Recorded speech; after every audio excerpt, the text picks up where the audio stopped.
And you found us. Hi, everyone.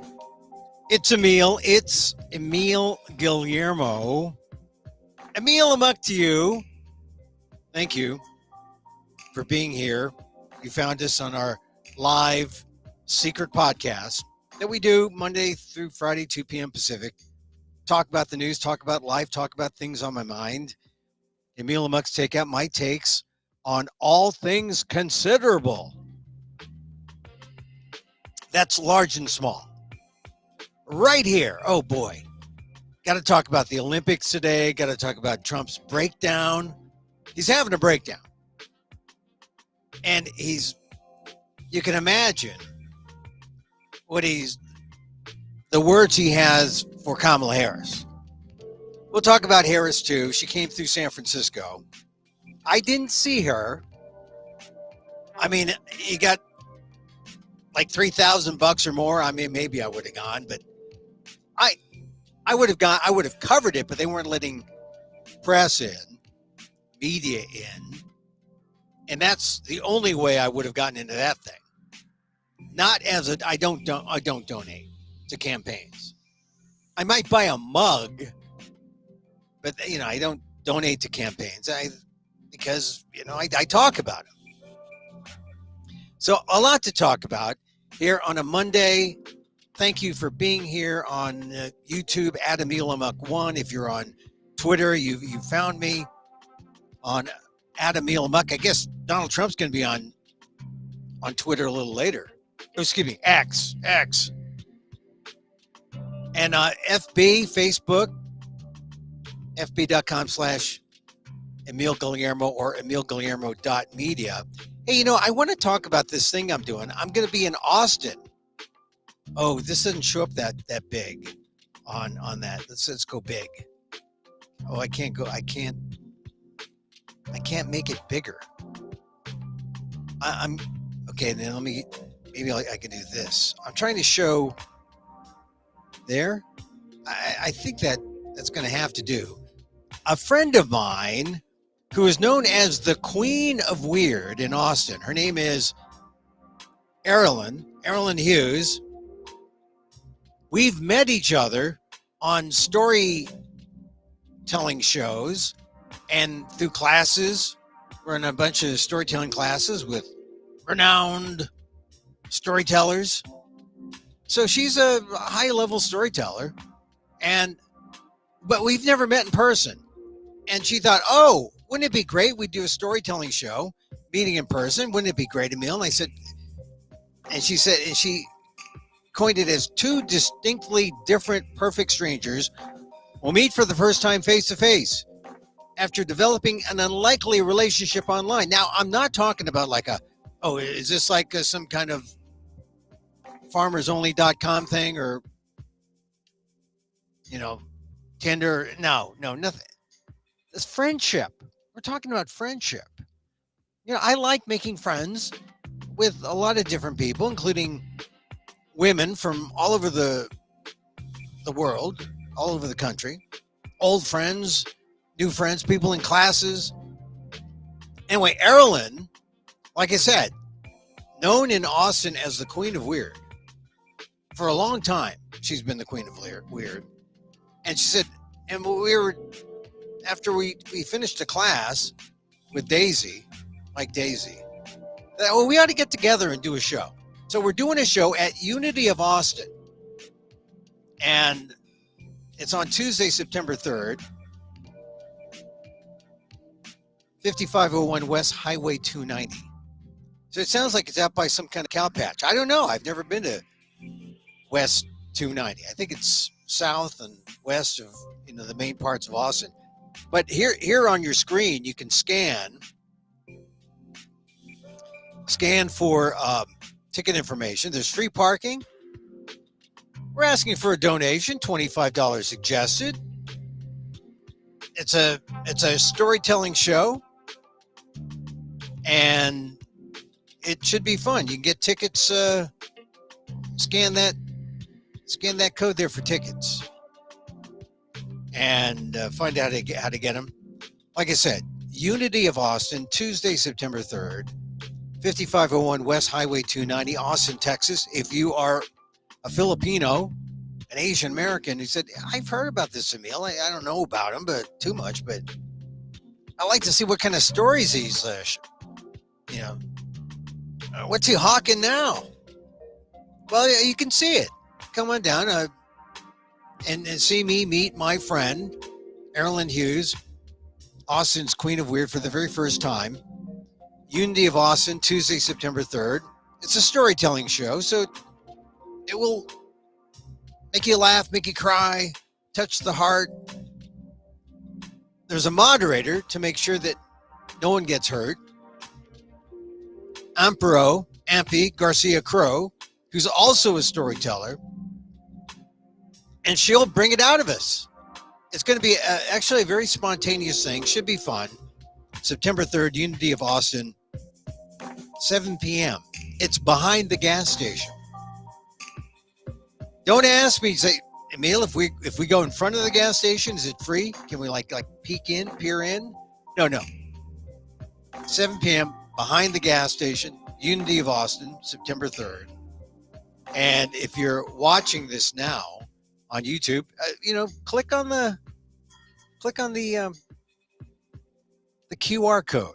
Get the QR code and check us out. I think it's going to be kind of, I don't know what it's going to be. Really, I don't know what it's going to be, but let's see. Someone says, it's your girl, Sarah.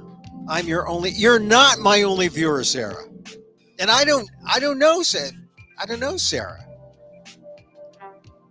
I have other viewers. It doesn't always register, but I'm glad that we have a couple of viewers live. They found us. Anyway, check us out in Austin. It should be fun. I don't want to say, well, what kind of fireworks might happen? It could be fireworks. It could be, well, who knows what it's going to be. But all I know is Erilyn has shared some stories before that make her a fascinating person, not just for Austin, but for wherever. And I'm me. And so that can't be that bad. So check it out. Once again, Unity of Austin. No religions will call. No worry about that. And go to that QR code. September 3rd. That's after Labor Day. 7 p.m. All right. So there it is. I can make myself big now. Oh, here I am. Oh, we've got a swish out. Every show has a swish. So, did you watch everyone's talking about the Olympic closing ceremonies. I have to admit, I was taken by them. I wrote my column today for the Asian American Legal Defense and Education Fund. You can get it at aldef.org/blog. The closing ceremonies really, to me, were like the reminder how much the world really needed the Olympics in 2024. I admit I was kind of blasé going in. Olympics in Paris? Oh, I love Paris. I love the Seine. I love Notre Dame. I used to, before I went to college, I stayed for a few weeks at this place, 57 Rue de Babylone. And I thought, oh, this is the life, Paris. I was just a dumb 17-year-old kid, from the West Coast, about to go to school. And I thought, this is the life. So I love Paris. But for some reason, the Paris Olympics didn't really excite me. I thought, oh, Olympics, come on, what's this? Rhythmic gymnastics. But now, after the closing ceremony, I didn't even watch the opening ceremonies where people got in a tizzy about, oh, they're so gay, so this. Last Supper, But the closing ceremonies, oh wow, that was something. That was it was Frenchy, and it was fun, and like I said, it reminded people just how much the world needed the Olympics in 2024. You know, the pandemic morphed into all the current hostilities of the world. Our need was indeed Olympian. And where else but in an Olympics could we find the feel-good unity we so desperately crave? We needed to see the world play with each other nicely. And you know, if you didn't hang out for the close, like maybe you were turned off by that French narrative with the Voyager and the rebirth of the Olympics and the lighting of the 5 rings and all that, kind of mythic in that French narrative television way. Maybe you dug it. I was with it. Following Tara Lipinski and Johnny Weir's, you know, going agog about it. Okay, if they liked it, I was with them. Go Tara, go Johnny. But it was her, aka Gabriela Sarmiento Wilson of Vallejo, California, singing the Star Spangled Banner. Go to the ALDEF blog, aaldef.org/blog, see my piece and go into it. And there's this picture of her. It was like ethereal, right? She's this hot, multiracial, biracial woman with the long, curly, flowing hair, singing the Star Spangled Banner in this soulful way, and then like stroking her Stratocaster. There was just something about that image. Her with her Stratocaster. So, Gabriela Sarmiento Wilson, Filipina, her mom, Filipina. And it was, you know, seeing her was if Wilson was the face of America. You know, it's not this stodgy white guy, stodgy white person. It's this new image, a biracial woman stroking her Stratocaster, welcoming the next games to LA. Here was the face of America. It was kind of exciting. And it kind of extended the whole multiracial theme of a world that has a love interest in one another and plays well together. And oh, ironically, isn't that funny? In our political realm here in the US, we have a biracial woman who could be the first female president in the United States in history, who happened to be in California at the time the Olympics, this closing ceremony was held. So there was just something about seeing her do the national anthem. And, you know, the Olympics, it's more than a medal count. It's what we share, what we all share in the end. So it was exciting. I was excited by after it first being kind of, oh yeah, Olympics. Yeah, I'll catch what I can on TV. And then suddenly I'm watching everything. Well, I'll tell you the thing I love: breaking news. I love breaking. That's the breaking news. I always kind of think breaking. Well, first of all, my friends who are really into breaking say, don't call it breakdancing, Emil. It's not breakdance. It's breaking. Okay, I'm calling it breaking. But even there, I thought, oh, breaking. Come on. Breaking's been around for so long. I mean, is it still a thing? It turns out it is a thing. It's not. Breaking isn't dead yet. I mean, some of the first breakers are broken already and dead. But the new breakers, they're evolving. It's changing. It's new. And this is what I call the best Olympic media moment for Asian Americans, since I write with an Asian American perspective. I mean, aside from the games themselves, right? I mean, you can catch them on Peacock, catch them, you know, YouTube TV. If you recorded it, yeah, it's all there. You can relive the games. But for me, the best overall media moment has to be the power move of B-Girl Logistics. Logistx Logistics, aka Logan Edra 21 of Chula Vista, California. Filipina American or American Filipina. I mean, she was captured upside down on the front page of this past weekend's Wall Street Journal. Front page, biggest picture on A1, above all the newsy texts, and deemed more important than anything else that day, including economic matters, Iran's nuclear capability, even news of the Harris-Walz presidential blitz. I mean, you catch that front page. If you didn't see it, go to my blog, aldef.org/blog. I mean, there was logistics upside down, doing on her way of, doing her power move. Because she's making history. That's why she was important. That's what gets you on the front page and a big photo. I know how hard up newspapers are. Newspapers put up a photo like that because they know that people are going to buy the paper. They want people to buy the paper. And that weekend edition of the Wall Street Journal is the biggest one they put out because people get it on Saturday and Sunday. It's got all the weekender kind of things. People spend time with it. There she was on the front page. Like I said, it was the Asian American media moment.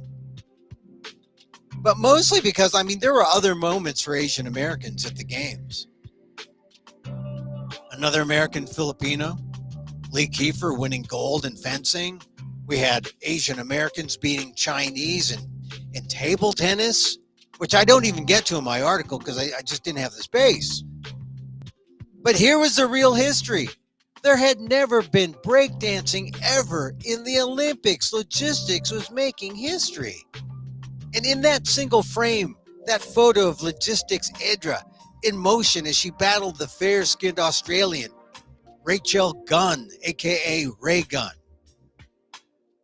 who happens to be a PhD in cultural studies, and this was her thing, breakdancing. She was older, and so her style was a couple generations past. Compared to the fresh, young Logistics. But that frame showing Logistics and then Ray Gunn off in the corner, watching her as the two battled, captured the essence of more than 30 men and women throwing down in Paris, the first ever Olympic breaking competition. And I think it's worth noting, even after the games are over, because if you missed it, it was one of the more exciting events. And to think that there was no day two. You started at 11 o'clock and you battled all the way through to the end. Well, 11 o'clock my time, Pacific time. But you battled all the way through to the afternoon. These guys must have been gassed. I was thinking, oh, man, talk about athletes like soccer players getting heavy-legged, going deep into the game. I don't know how these breakers did it. This was hip-hop culture evolving, earning big-time Olympic respect.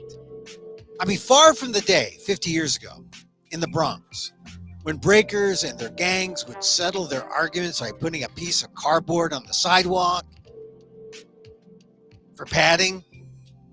I noticed you can get a beanie now with some padding, so when you do your power move on your head, it doesn't hurt so much. But people used to carry around their cardboard, battle an adversary. This Olympic thing was recognition of the virtues of urban diplomacy.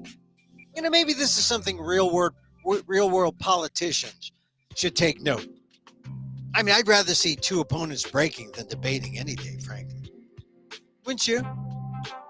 You might give them AIDS, you might give more padding for Donald Trump so he can get his legs up in the air, and then maybe have one of his, maybe JD Vance can spin him around. Thank goodness we don't have to worry about Joe Biden. But now, if he had to do that against Kamala Harris, then you have B boy and B girl. That'd be exciting. And then maybe you'd have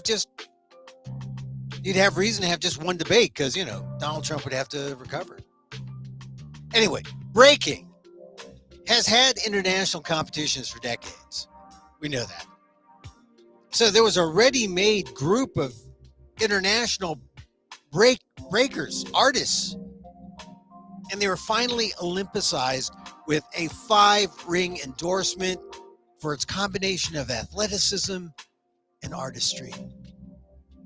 This Olympics, I watched the other combative sports, judo, taekwondo.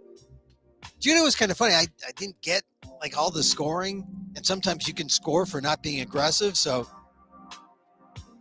it's kind of weird. I mean, I like the grappling though. Taekwondo, I like the kicking. Wrestling, that's grappling and takedowns and reversals. Boxing, well, there was a controversy with boxing, women's boxing. People said, "Oh, that's a man." No, that's a girl. That's a man. She was a woman. She won the gold, but boxing's all screwed up, and may not be back in the Olympics. That's one of the issues that's out there.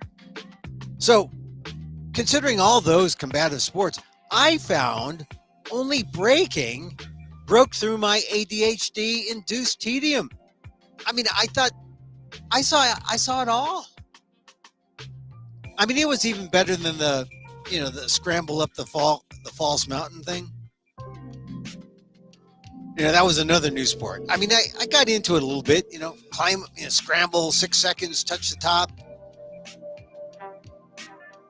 That takes some athleticism and some skills, but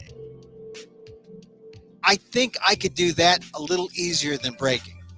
That's why I give deference to breaking. I think when I looked at breaking, it's closer to gymnastics, but when you screw up in gymnastics, it's obvious, right? Oh, you fell. Oh, In breaking, you improvise your way out of a jam with style and to the beat. You battle, then you pose.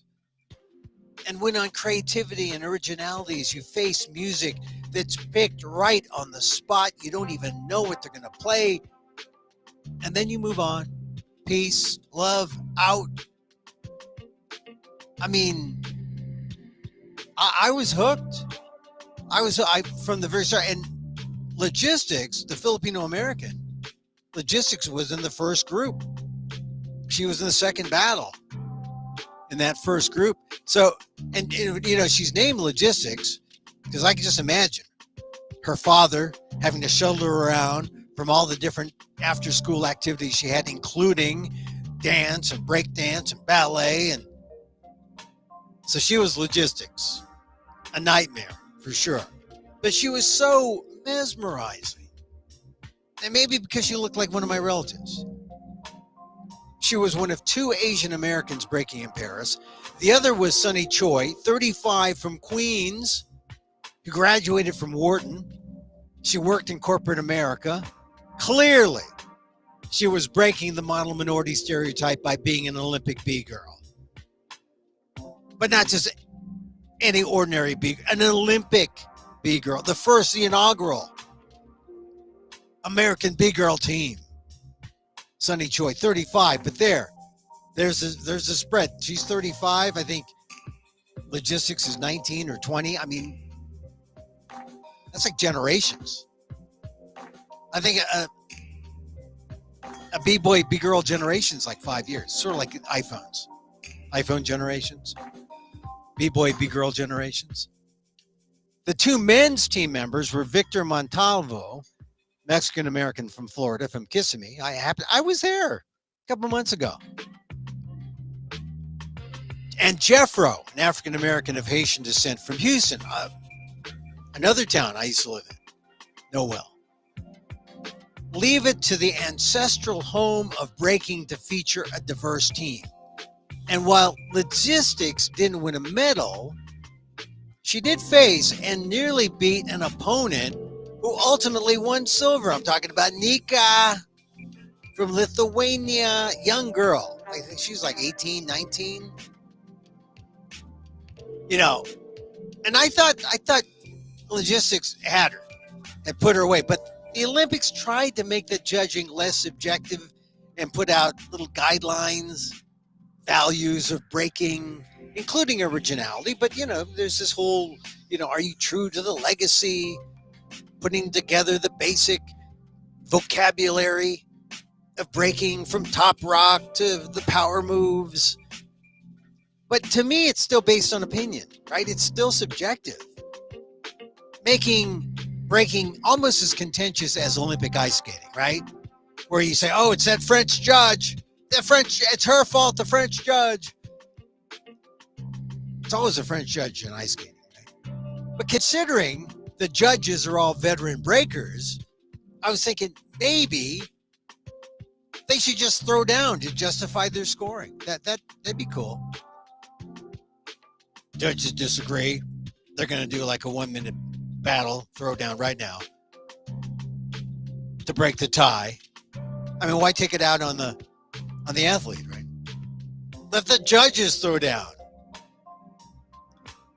For the U.S., the only medal winner in breaking was Montalvo, Victor, who won bronze among the B-boys.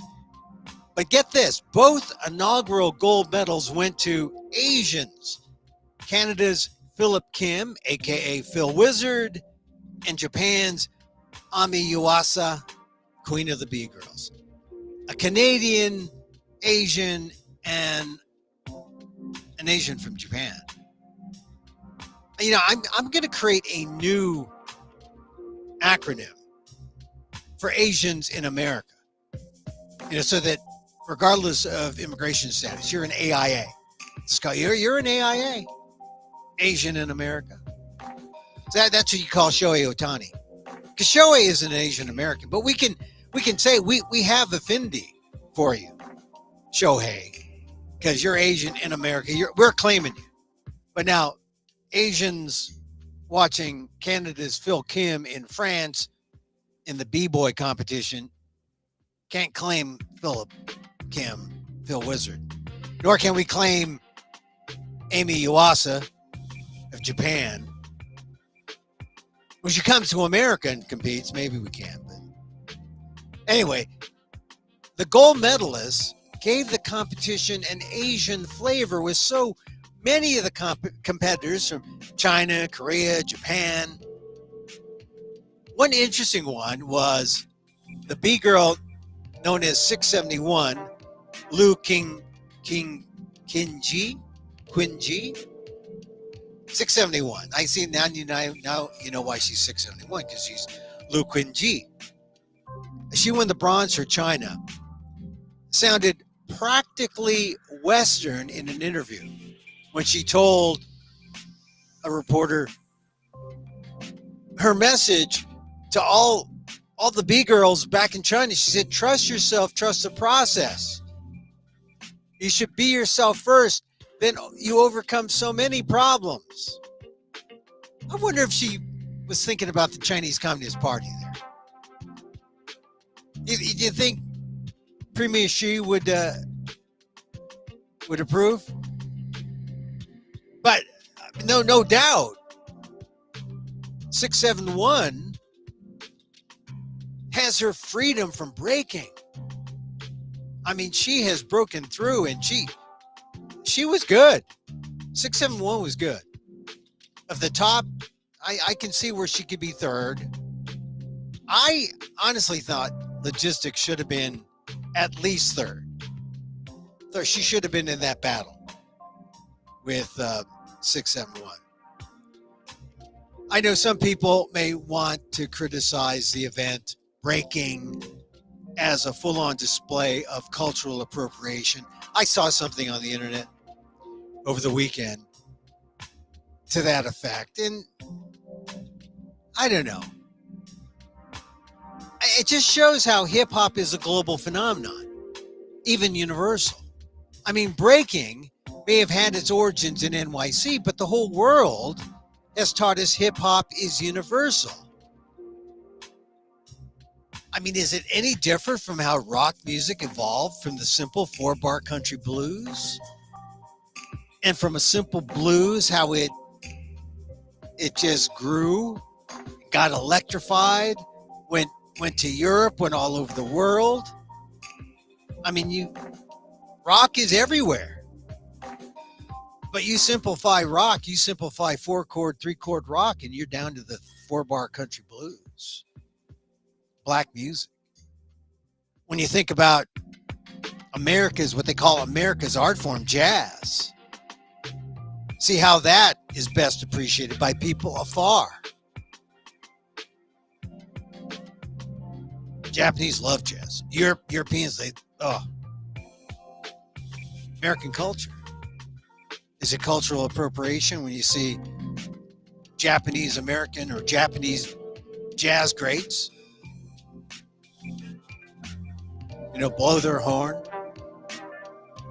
I think that's the thing with hip hop. It's universal. It's out there. So there were some people who were saying, this isn't like the Bronx. This isn't like New York. They were hinting at cultural appropriation. It's universal. And that's what made it special at the Olympics. Breaking was the only event that I watched in its entirety. Because you can watch all the B-girls and then all the B-boys the next day. So imagine my dismay to hear it's not coming back. Not in 2028. Other sports are debuting in LA, including flag football. And you saw that handoff with Tom Cruise. It was kind of fun. Tom Cruise slides down, rides his bike, gets on a plane, and then suddenly he's in LA at the Hollywood sign. And it was fun. It was fun what they did with the handoff. But darn it, there's no breaking in LA. They're going to have flag football. They're not going to have breaking. But I did some read. They said there's still some time for all committees to reconsider. Someone's got to lobby Snoop Dogg now, because as far as I'm concerned, he's the biggest man in the Olympics. He's everywhere. He kicked off the breaking event, and it was paid a reported $9 million to be everywhere at the Olympics from start to finish. Something like $500,000-$600,000 a day, something like that. Yeah, and now he's cloudy with LA sway. I think Snoop's got to do it. Snoop Dogg's got to do it. If breaking comes back to LA, let's cross our fingers and hope.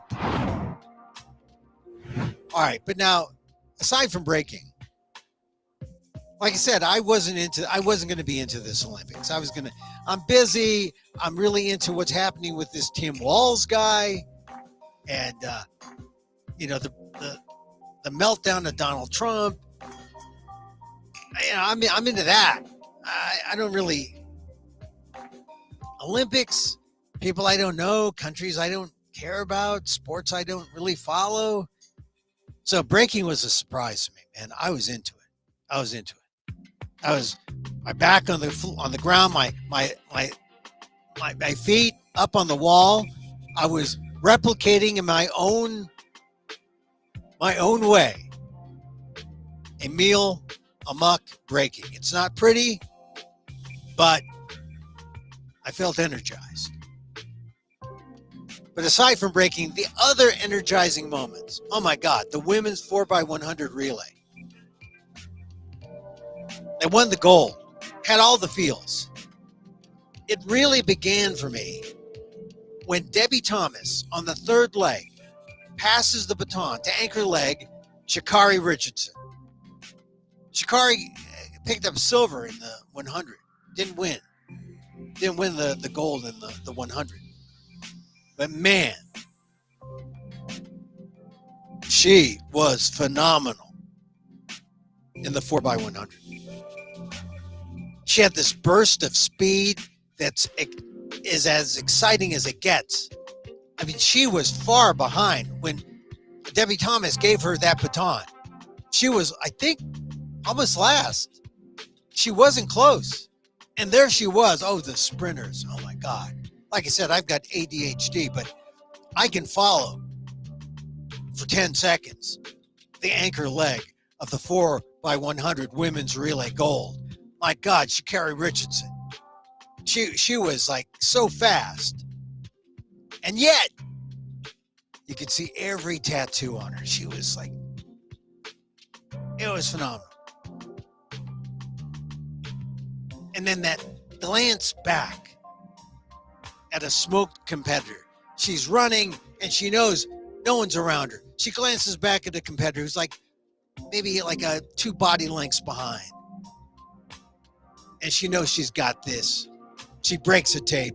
It was unforgettable. It was like, Google Secretariat at the Belmont when Secretariat, the racehorse, broke the record. And jockey Ron Turcotte looks back to see by how many lengths he's beaten the field. And he can't believe that it's almost like 30, 40 lengths behind. There's no one around. In the 4x100, that was the kind of moment it was for Sha'Carri Richardson. I'll never forget it. It was exciting, right down to the finish. So, the track and field, down with that. Exciting too, U.S. sprinter Noah Lyles. He won the 100 meter, in which an opponent's leg crossed the finish line first. But as we learned, it's the torso that counts. So it's the torso that breaks the plane, that breaks the tape. There were repeat winners like Filipino-American fencer Lee Kiefer. I mentioned her last week. Already the first American man or woman to win gold in foil. And I fenced in high school. I know the foil. Besides making a decent wrap for some, old cake, some leftover vegan food, it's a great weapon, that foil. Now she's the first to win gold twice. She won in Tokyo. She wins now in Paris, making her one of the greatest fencers in U.S. history. Lee Kiefer. Maybe it's the Filipino parts that make her great. I don't know. It must run in the family, though, because both her brother and her sister are great fencers as well. There was also a competitor who dazzled us all in Tokyo 4 years ago, gymnast Suni Lee, who stepped up then to win gold when Simone Biles had the twisties. She was the key, all around. She was fantastic, Suni Lee.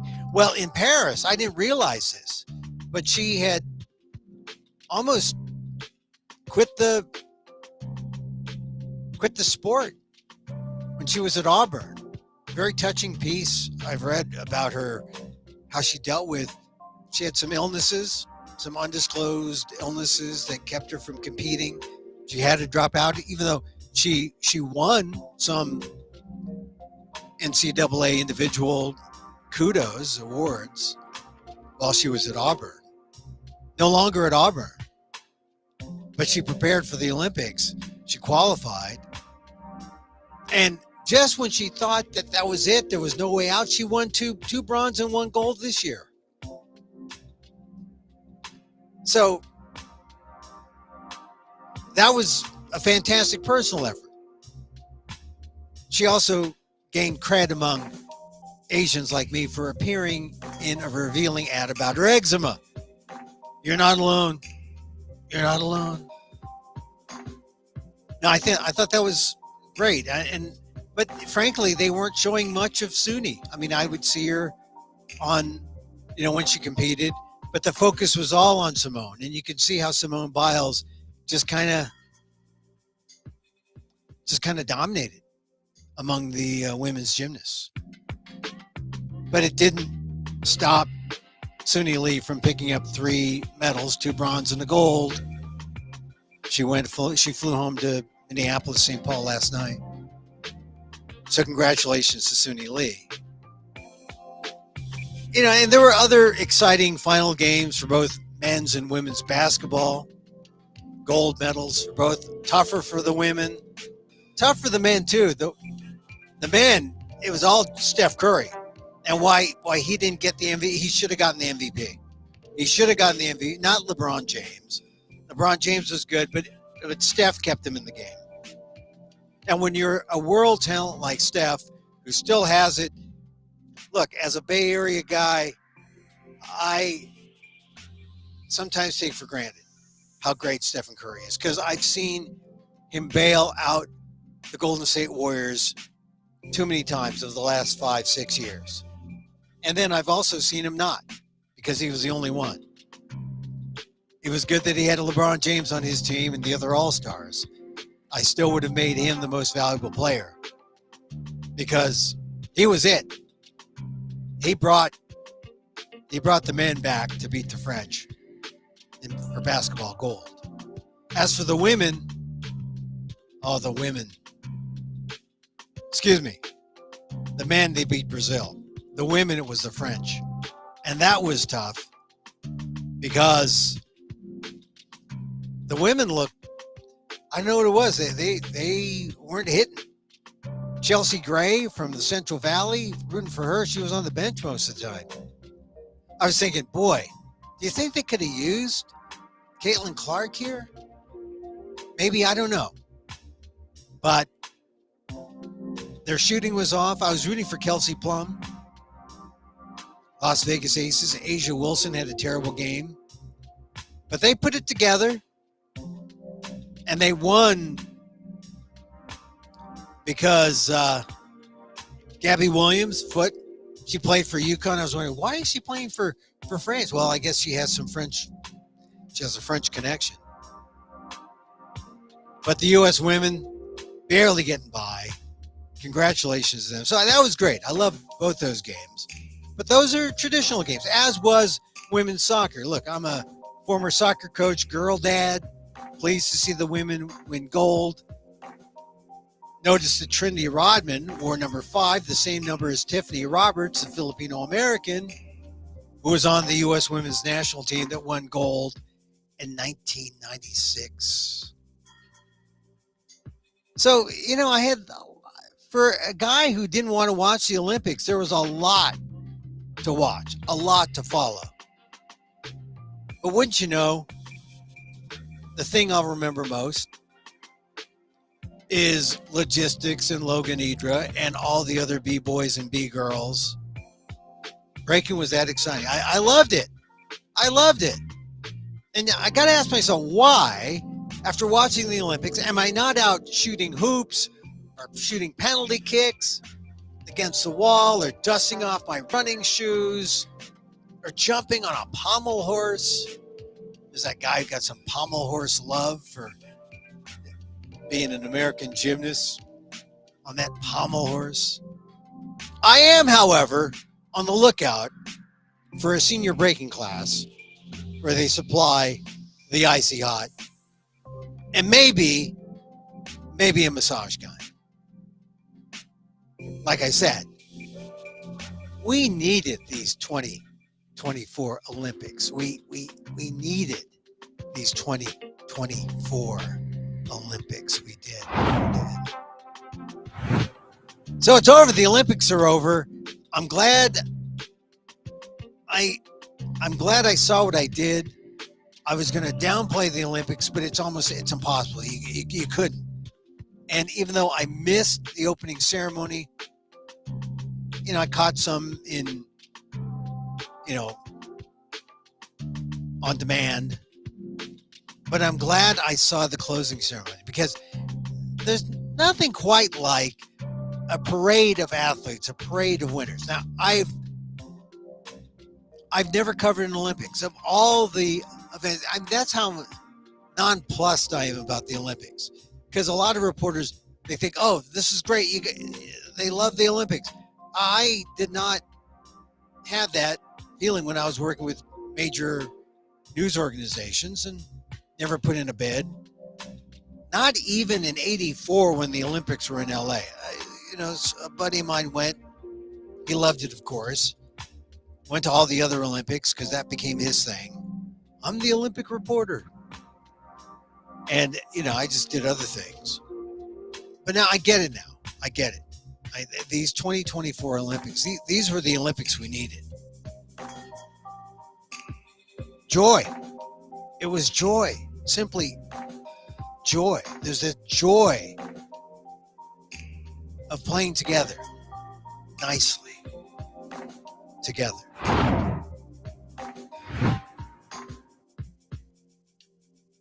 But breakdancing. Oh, don't call it breakdancing. They're breakers. Breaking. That's it. Breaking. That was the thing. Breaking. All right. So some other things in the news before we go. Man, Donald Trump's having a hard time adjusting to the fact that he's the old man in the room. The Democrats got rid of their old guy. You got to wonder why the Republicans aren't asking themselves, why don't we get rid of our old guy? It's because they picked a young guy who was Donald Trump light and not even as effective as Donald Trump.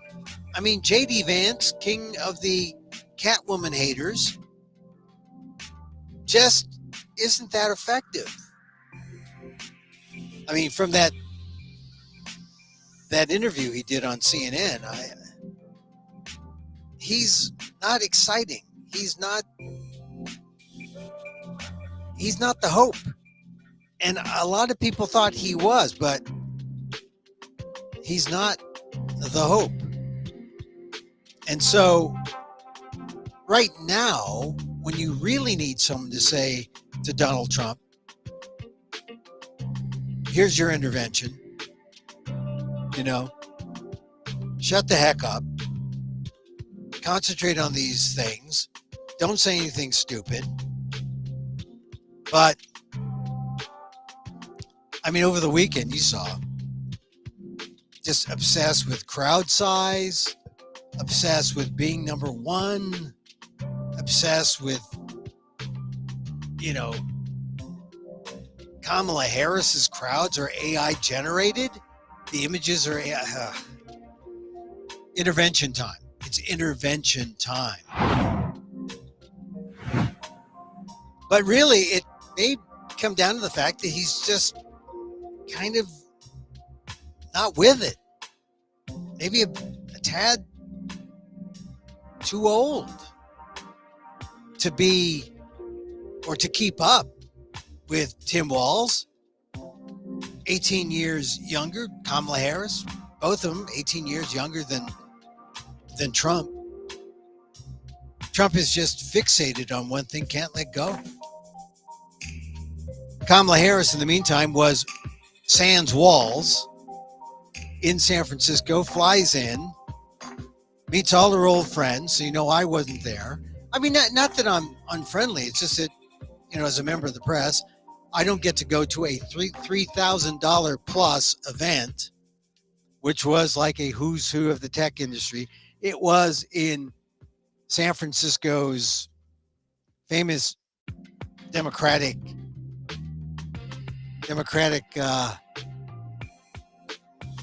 it's not really a watering hole. It's just the place where they hold a lot of their events. The Fairmont Hotel. Love the Fairmont Hotel. Love it. Used to do stories at the Fairmont Hotel about all the secret rooms and this is when I was in good with the PR folks there, back in the 80s and 90s. Now they don't care about me, but they apparently $3,000 a head, up to several $100,000 a ticket. Kamala Harris raised $12 million, essentially coming in for a pit stop at the ATM, fills up her money bag and gets the heck out. I mean, it was that quick. Not that there weren't protesters. There were some Gaza protesters there. And that probably was the reason why Shapiro was not picked. No one is saying that publicly, but those are the only people out there vocalizing their discontent with Kamala. I even got some phone calls from readers of my columns saying, Kamala Harris is, she's better than Trump, but, and it's that but, and these are progressives calling him up saying, Emil, Kamala Harris she's not the answer. Well, for Democrats, she is the answer. She's the only answer now. So she got her 12 million. She's winged her way back to Washington. The New York Times reporting that she is so far ahead, not so far ahead, but she's inching ahead. I say inching because that is what she's doing. She is literally inching. And New York Times Siena College poll shows Harris up by 4 points among likely voters in Wisconsin, Michigan, and Pennsylvania. What I call the wimp states. Those are the voters who, the voters you care about are those undecideds, the independent voters, Wisconsin, Michigan, Pennsylvania. And she's up by 4% or 4 points. It's a real shift since Biden's exit. And the Cook report already said that Georgia, Arizona, and Nevada are toss-ups. And really, if Harris just wins Wisconsin, Michigan, and Pennsylvania, she's got it wrapped up. So Trump is a little antsy. He bought ads in Georgia, $37 million worth of ads, with about 20 million of that in Georgia. The Trump campaign is really falling apart.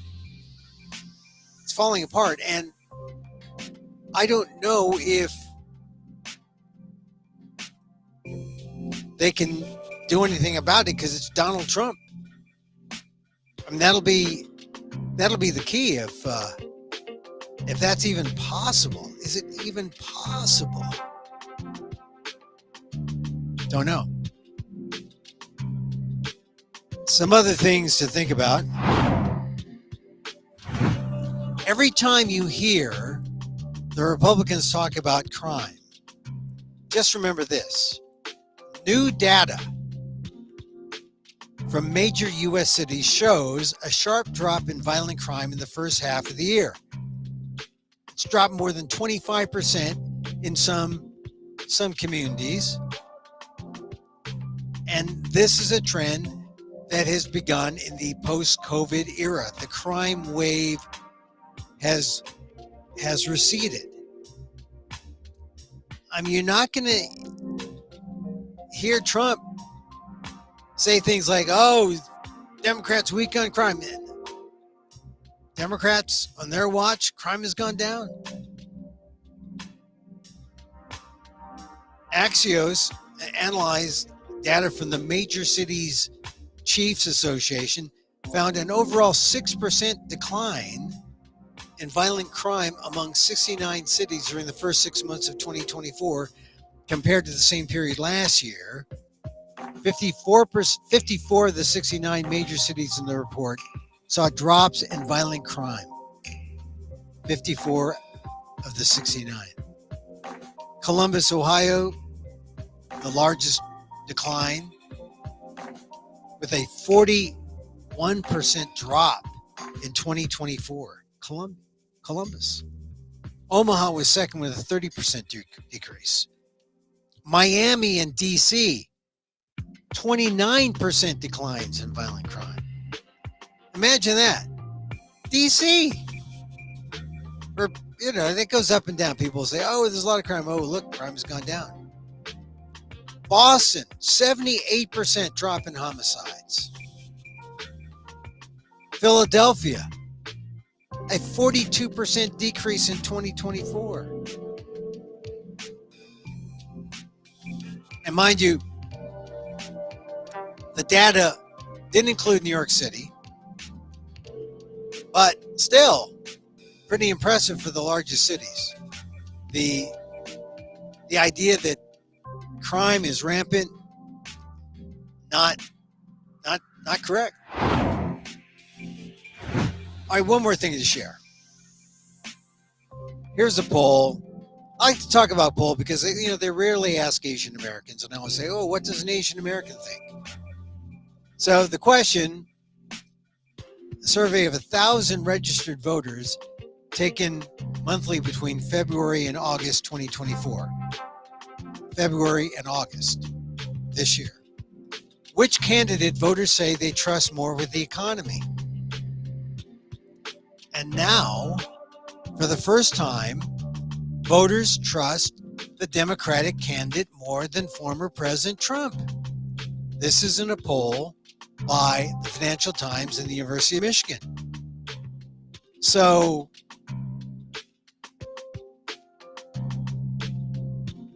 I think that's significant. The tide is turning all over the place. Donald Trump needs some kind of intervention or his ship is going down. It would appear. It would appear from some of these things that are indicators, and all since Kamala Harris became the top of the ticket. All right, so here we are again. Before we leave, I want to mention the fact that I'm doing this storytelling show in Austin, and if you can see, let's see, how can I do this like this? Like this. I have to go to the right way to show this on my screen. And the right way to show it. My friend Erin Hughes, Austin's Queen of Weird, she's going to be with me on this show called Perfect Strangers. There's Erin. There's a picture, and we've never met. We'll meet for the first time, face to face, on a live show. We're going to tell stories to each other. Why do we do this? Well, it's about the connection of storytelling. Storytelling is powerful, and we've become friends, have a friendship relationship of sorts. Yeah, we talk about our stories. Never met in person, so we're going to try to see what that means, how that looks like. Unity of Austin is the name of the church. September 3rd, Tuesday. 5501 West Highway 290 in Austin. Austin, Texas, yeah. 7 p.m. It's behind the gas station, they tell me. Free parking. Scan, if you can see this scan it. Get the information. Get your tickets. $25 or any donation. Hey, no one will be refused for anything. So show up. It's my show. Or it's me giving a little storytelling show with Erin, showing the power of storytelling, the power of creating empathy with strangers. The perfect stranger is a stranger you know. Deep down, you know. So we'll see. Check it out at Unity of Austin, September 3rd, 7 o'clock. All right, so that's it for our show today. Hey, thank you for watching, listening.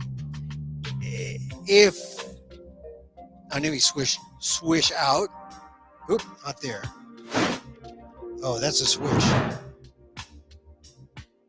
That's the wrong swish. But catch repeats of this on the YouTube channel at Emil Amok 1. Catch me also on the Aldef blog, aaldef.org/blog. Let's see, other people are saying hi.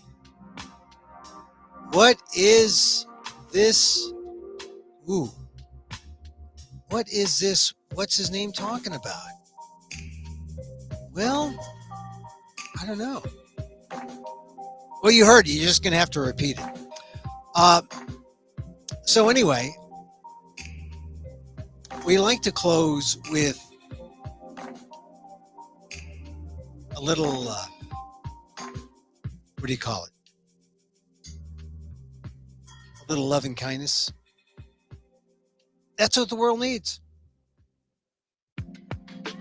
Jackie DeShannon. No. It does. You know, you send it out, it comes back. We connect through story. We connect, we communicate, we create empathy. And the more you send out, the more it comes back. Twofold. Threefold even. And so, as I wish for me, I wish for you. May you be safe. May you be happy. May you be healthy. And may you live with ease.